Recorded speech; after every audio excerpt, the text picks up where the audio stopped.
Buddy, how's it going? Dan Shinder here on Drum Talk TV with our one of our original series, Under the Influence. And who else would I possibly do a show called Under the Influence with other than Lou Caldarola? Yeah, on the East Coast. I'm almost on the West Coast, from the West Coast, from Los Angeles.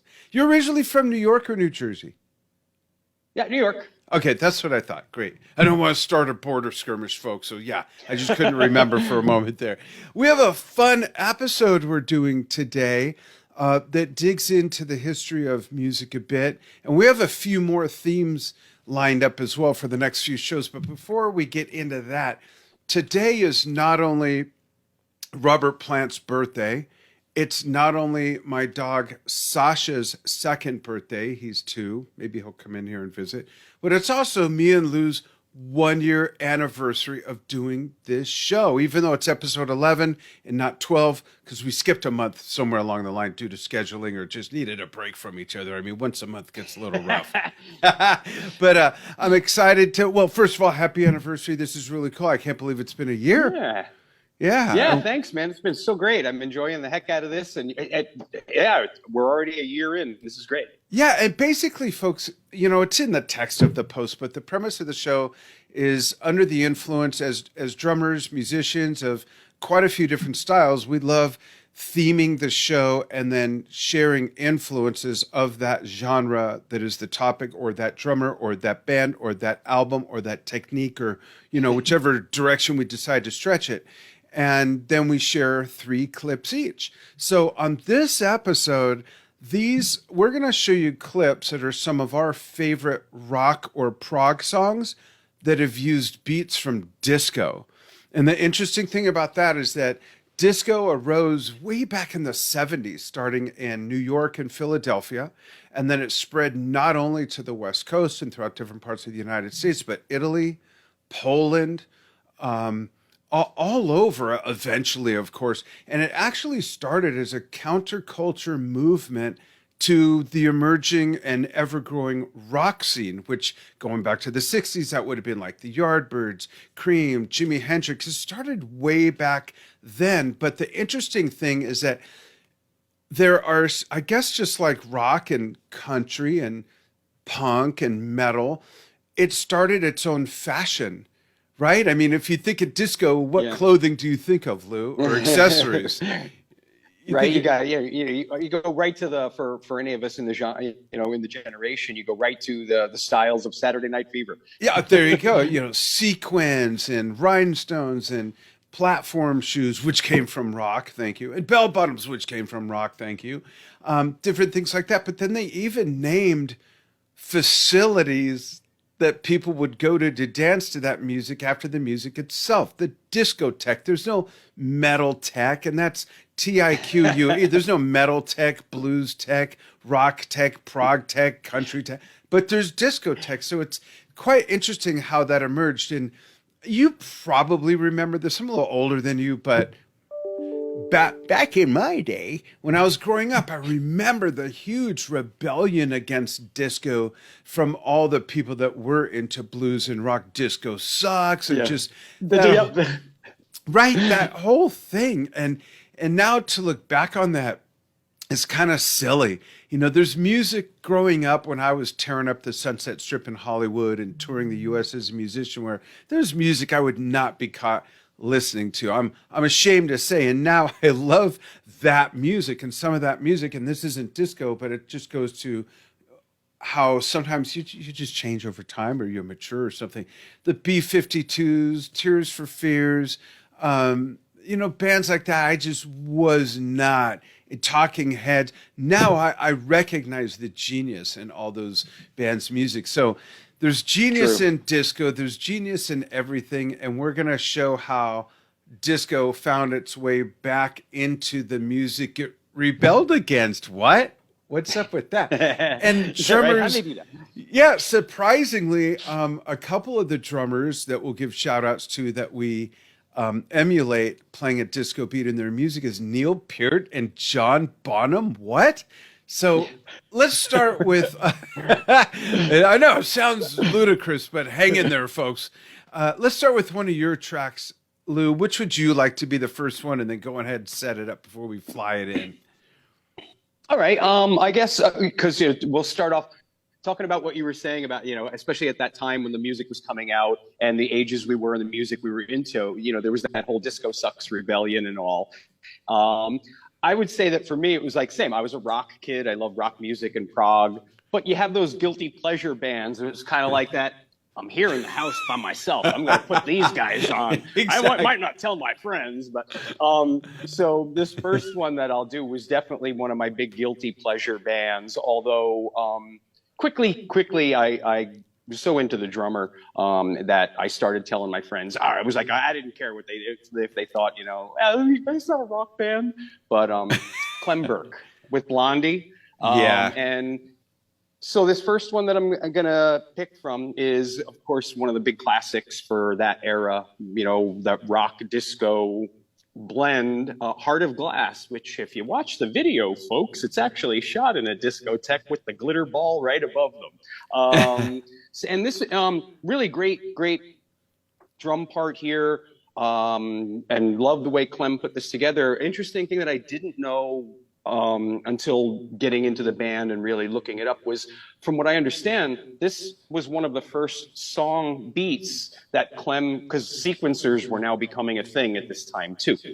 So from what I understand, he actually built this drum beat in the studio in layers and didn't actually play it all live, because they were trying to set it up as a bit of a sequence. So from what I understand, he recorded the drum beat in segments and then layered it on top of itself. Oh, wow. To create what you hear, which I'm digging up some of the info on that to try and get a little bit more, of the background to that, because it always sounds perfectly smooth and set to me. But apparently it was recorded in perhaps the kick and snare was one track, and then the cymbal pattern was another track or at least that's kind of the info that I was coming across. So Heart of Glass being this first one, which, Blondie was like that alt rock or, different, they weren't exactly a hard rock band or anything. And the disco beat came through in this one. It's actually on a lot of lists as top 10 disco rock songs. Wow, cool. And before we play it, I have to spank myself, because I just got a message from our producer, Steve.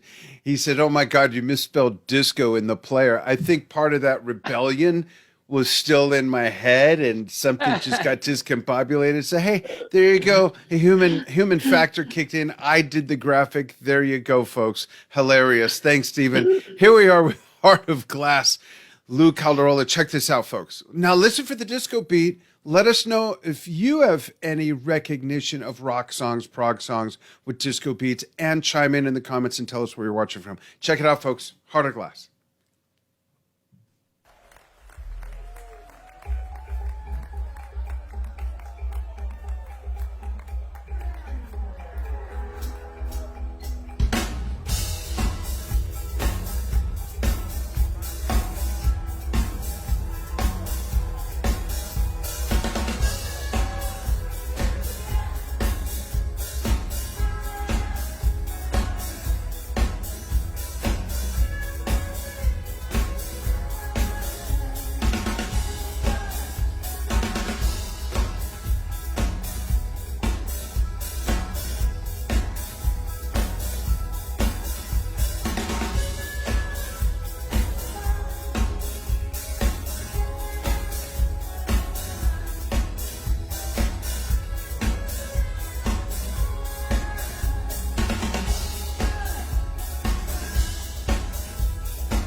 That is borderline disco with a little bit of rock in it.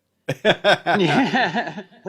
But that's I great. always had a real soft spot for that song growing up, and the radio always cuts off the cool ending, but Clem does a series of awesome, super tasty fills on the album track of that during the fade out. That's cool. So mine, Killer snare sound, by the way. That thing just cracks. Sounds Oh, thank great. you. I love that Yeah. snare. Thanks, RCI. Yeah. So mine, I'm looking at my three. I'm going to go with, I mentioned John Bonham earlier. One of my favorite, just the ultimate hard rock song of the 70s to me is Achilles' Last Stand. And towards the end, after the last instrumental section, after the last it goes into last all the mighty arms of Atlas holds the heavens to the earth. So right after that, it goes into the disco beat with the long ah. So check that out. This I'm playing to the bootleg of the night I saw them, June 25th, 1977, at the Inglewood Forum in Los Angeles, down the street from where I was born. This was my first concert, and everything since then's been like, eh. Not really, but man, for that to be your first concert, that's a pretty high candle to hold everything else to, right? So here we go. I recorded all three of mine this morning. Here we go.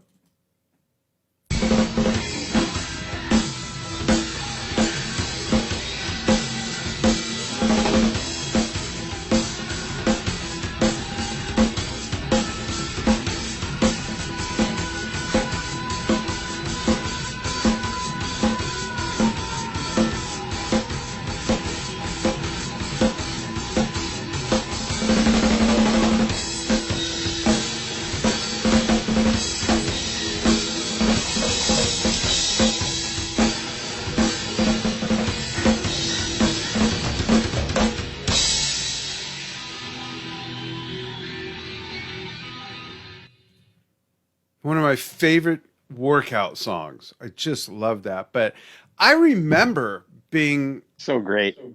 thanks. I remember being 13 when the album came out. Oops, gave something away there. And listening to that, and when I heard him doing that beat, I admit it kind of warped my perception of reality for a minute. Here's a heavy metal song for all intents and purposes, of certainly a hard rock song with a gallop on the 8-string bass, this whole long thing, and then towards the end there's this clearly a disco beat. I was like, what? But what else would you do there now that you really hear it and play it? Well, what else would you do? So there you go, John Bonham, huge disco fan. Great Platform one, man. shoes Love your choice. Love that performance and that song. Thank you. Thanks. What's your next one? So I'm gonna stick with go to like the super classics here, and someone which geez, I don't believe I've ever covered anything from this gentleman before, so it's definitely about time to get him in on the Under the Influence. Sadly lost him not too long ago, Mr. Charlie Watts, Rolling Stones, and this was a lot of fun to play this one. First had to find a good bootleg of it to play along to. So this was a bootleg from a Canadian show in, I believe, oh gosh, I should have written down the year. I want to say it was the mid 80s on this one. So the song Miss You, which really features a lot of like disco-y grooves in a lot of the choruses and some of the outro, and was really cool. One of the things with Charlie, and the fun part about playing this, was the way Charlie, and it doesn't seem like he did it throughout his whole career, would often refrain from the hi-hat hits on the snares. Yeah. So and I thought that was so cool and so interesting. So, and on this, performance was how he would perform that. I looked at a lot of other videos, early videos of the Rolling Stones stuff. It didn't seem like he did that all that much. It became something that was more of part of his playing as he went on. Yeah, and I wonder, so I really wanted to interview him, of course, I have a 9-by-4-foot whiteboard in front of my desk, and there's room for me to go around and write on. And there's a section over here where I have 2, 4, 6, 8, 10, 12, 14, 16, 18, probably 30 names of people that I put on the interview or interview again list about 3 years ago or something. and Charlie's on there, and I've checked off people that we got with, and there's still, I can't bring myself to erase his name, but I wanted to ask him about that and ask if that came out of a studio experience where maybe the engineer producer said, hey, play that without hitting the hi-hat at the same time to get more of an isolated snare sound without the bleed of the hi-hat. Right. I wonder if it came from that. I don't know. I've never read or found out where that came from. Same here. And folks, Yeah. man, if anybody knows a little more about that, please share with us. You know, I'd love Yeah. to find out more about this style, because it's really notable in the videos watching him.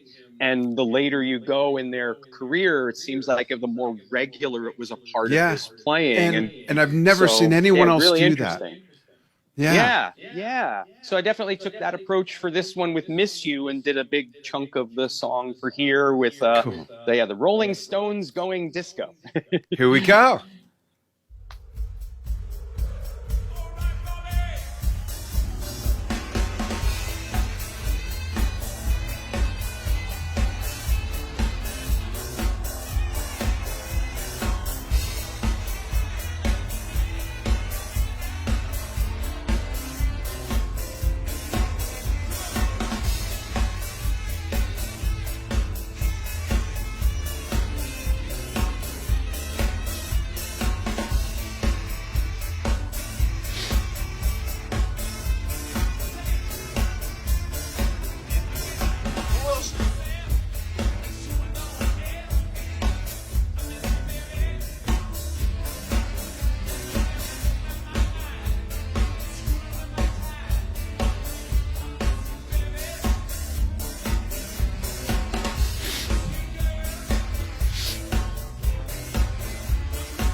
Wow, what a great choice and a great example, because it's not just the drums, but the bass is so disco as well. Yeah, right? You That know? bass line. Yeah, that is so cool. And Joshua VP in Belgium. Hey, Josh, how are you, brother? Hey, Josh. He suggests at 1:44 this is a prog metal band, though, but one of the sickest grooves and a sad song. It's called The Contortionist, Return to Earth. I'll have to check that out later. Thanks for that contribution. And folks, if you can think of any other rock or prog or blues or country or polka songs, whatever, that have disco in them, go ahead and throw in the suggestion. Now we'll go back to me. Great job, Lou. My next one will be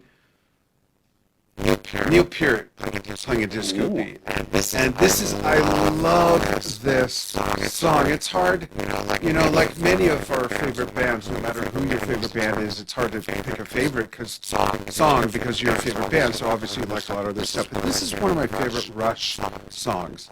And this is the solo, this is leading up to, and the entire guitar solo section of Between the Wheels. So here we go with this one. Watch for that. Just a classic disco beat, nothing complicated whatsoever.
Yeah, whatever.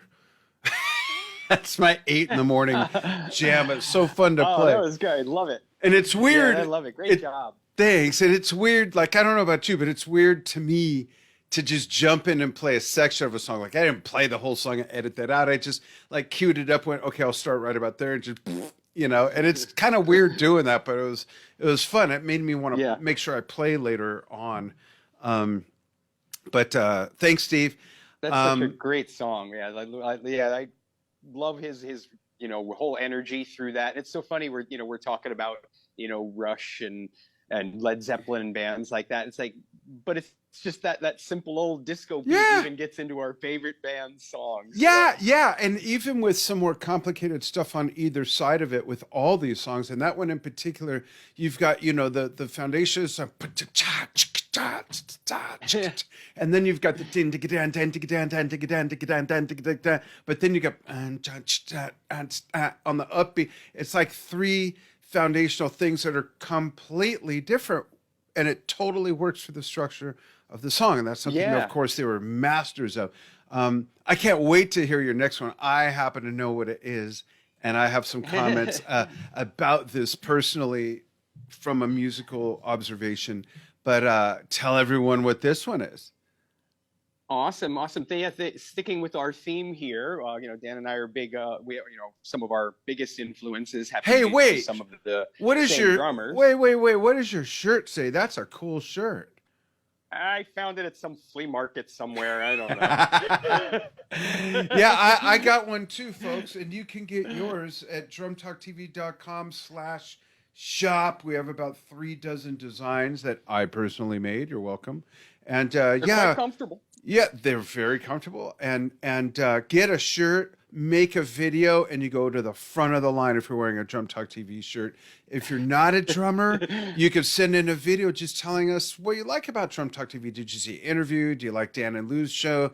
Dan and Dr. Nadia's show? Dan and Jason's show? Dan's Almost Daily Vlog? Are you sick of Drum Talk TV, but here's my shirt, front of the line? Whatever! All right, go for it, Lou. With sticking with a common theme here, and Rush, Neil Peart, Cinderella Man's the one I'm going with here for today, and it was just so neat and that's even an early, shows how early the disco stuff really kind of bled into others, because this is, from that time with a Farewell to Kings album.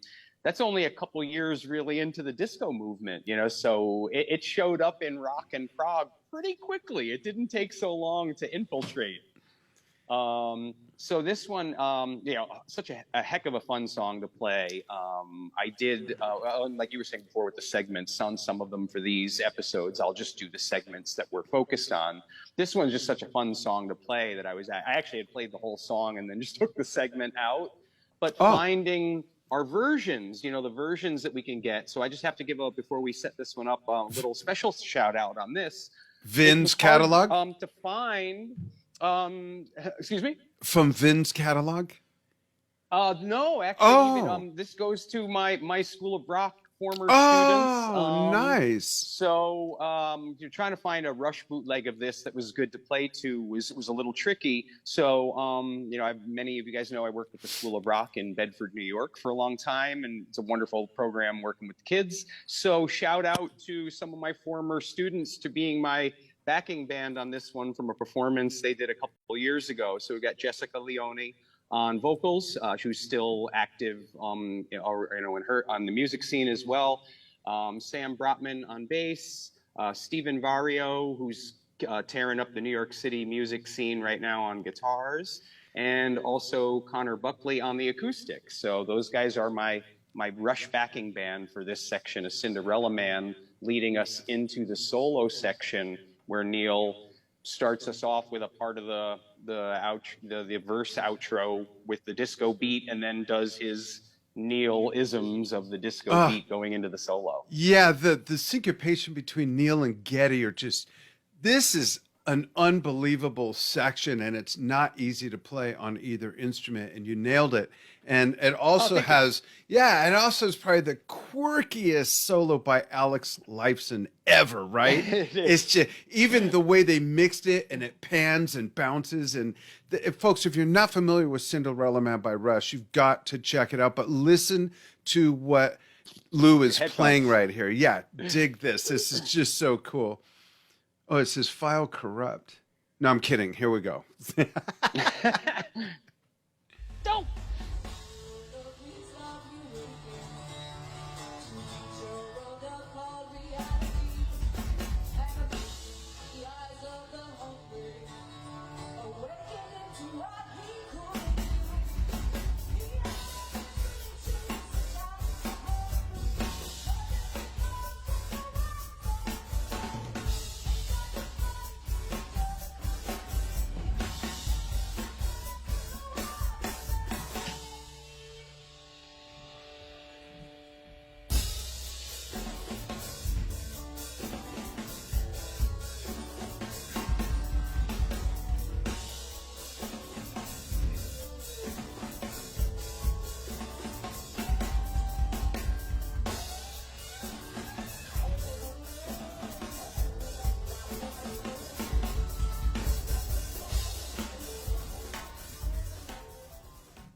It's so cool.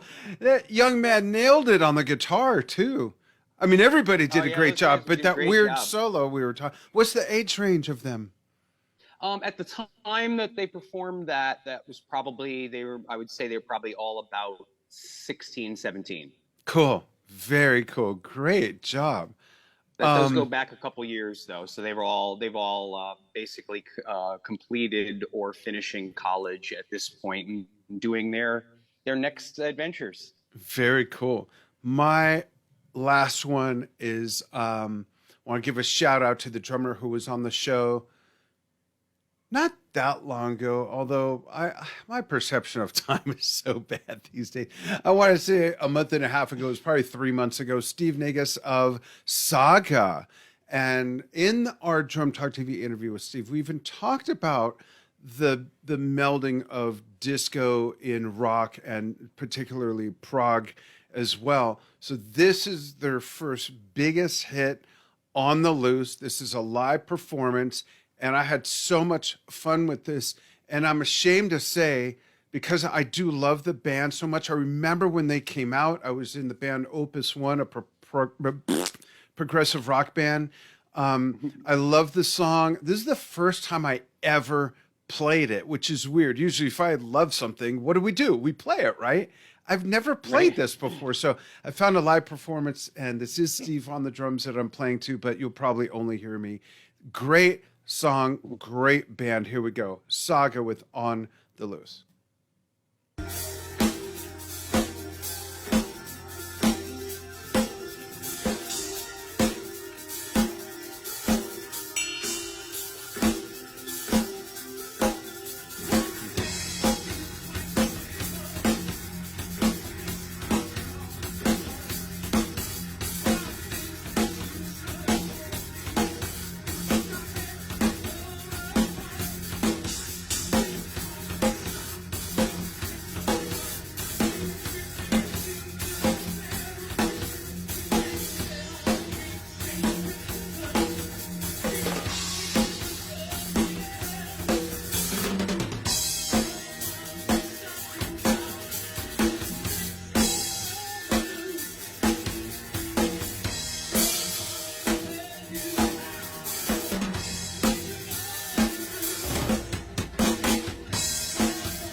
Had so much fun doing that, and that's all I played.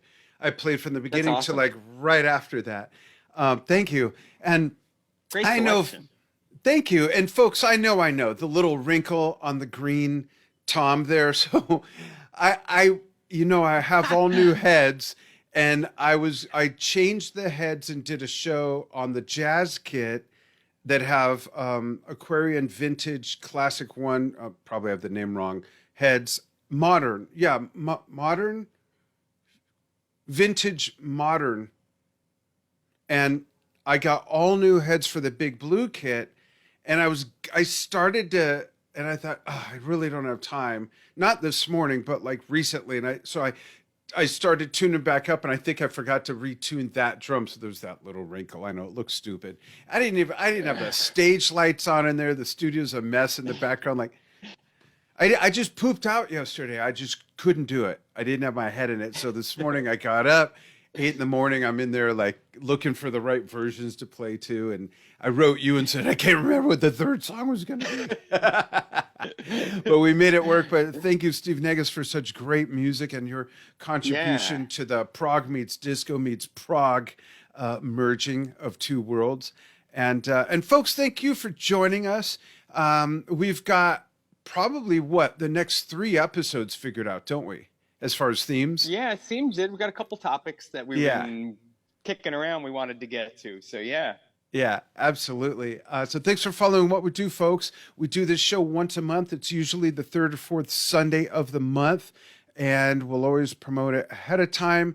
And you could follow Drum Talk TV on Facebook at facebook.com/DrumTalkTV. You could follow us on YouTube at youtube.com/DrumTalkTV. It used to be Drum Talk TV channel. I think now it's just Drum Talk TV.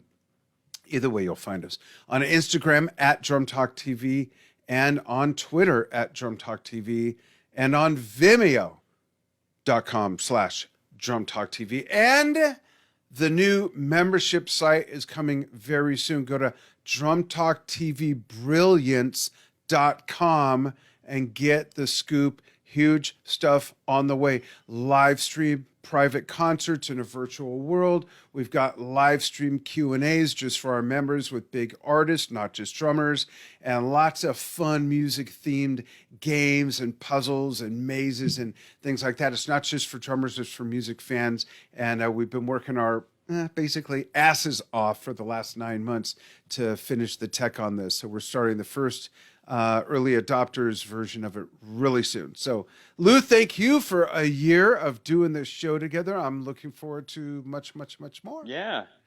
Thanks again, Dan. It's been a pleasure. Yeah, this has been great. So, and thank you guys for checking in and sending in ideas, and keep it going. That's why we are able to keep coming back and doing this. Absolutely. Thanks, everybody. We will see you soon.